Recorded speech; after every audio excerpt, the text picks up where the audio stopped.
So, what were your goals for the lesson? How does it tie with what the students are supposed to learn and what they've learned in the curriculum so far? So the goal of the lesson was to do conversions, so centimeters to meters and meters to centimeters. And then something I've been working on, I guess, just in general, is making sure that the kids are working independently when they need help on something. So learning to ask a friend 3 before me, or learning to move on to another problem if they're stuck, instead of just sitting and waiting for me to help them if I'm busy helping another student.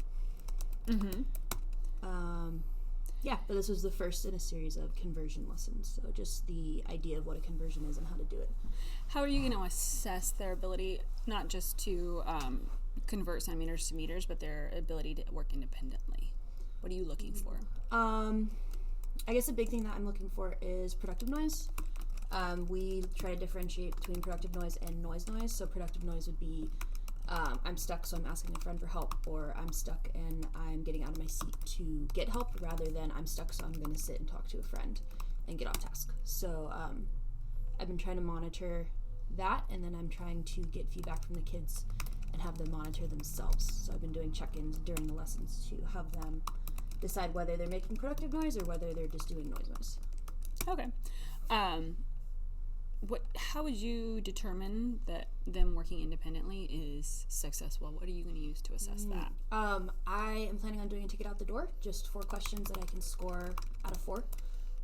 And then I also am more of a informal assessment, as I check their workbooks before they are able to move on to our challenge or bonus. They have to check in with me, and I kind of skim to make sure they're on the right track. And if not, then they go back and fix their mistakes, or I help them with problems they're having trouble with before they move on to the next part of the lesson.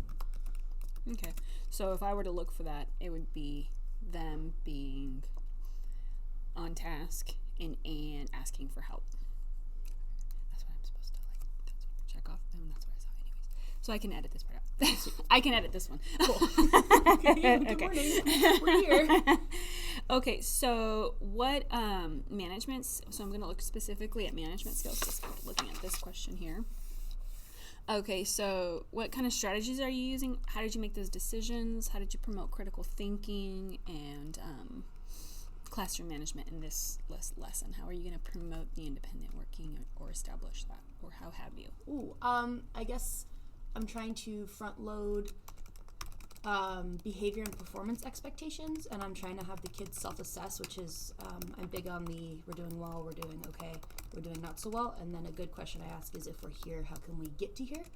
And I have them check in with members of their group. I have them set behavior goals, and then I check in with them throughout the lesson.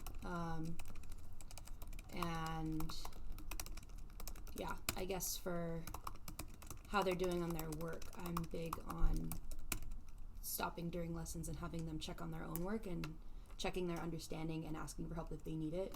So I guess I'm working on prompting them and asking for help and making sure that things are on track. And if they feel like they're starting to get off track, then I'm trying to have them self-assess and decide what they need to do to get on track, whether that's noise canceling headphones, asking a buddy for help, manipulatives, taking a break outside. So I'm trying to help them become more independent and deciding what they need for themselves, and then what steps they can take in order to reach that, whether that's asking me for support, asking a classmate for support, or just taking a moment to pause and reevaluate. Okay.